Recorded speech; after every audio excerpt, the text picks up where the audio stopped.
Вработените од штипска текстилна фирма 2 месеца не добиле плата, а добар дел од нив на работа оделе и непријавени. Ова го констатирал трудовиот инспектор по вонредниот инспекцијски надзор, направен по пријава од Сдруженијето Гласен текстилец. Во инспекцијскиот извештај меѓу другите се нотирани и следниве прекршувања на работничките права.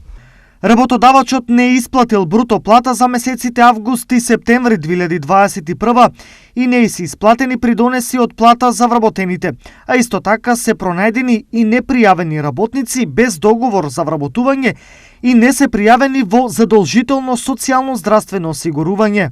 Стои во извештајот. На фирмата од страна на инспекторатот е издадено решение за непријавени лица по член 259 од Законот за работни односи, како и решение со изречена инспекцијска мерка и со задолжување на отстранување на неправилностите во даден законски рок.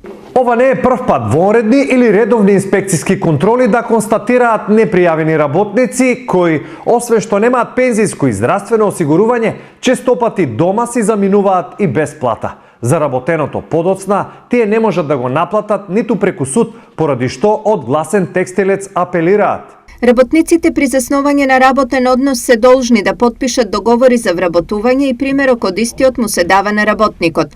Доколку не се склучи договор за вработување и работникот не е уредно пријавен пред надлежните институции, истиот нема соодветно покривање за неговото работење кај соодветниот работодавач и нема можност за наплата на неговата работа и вложениот труд. Појаснуваат од Гласен текстилец.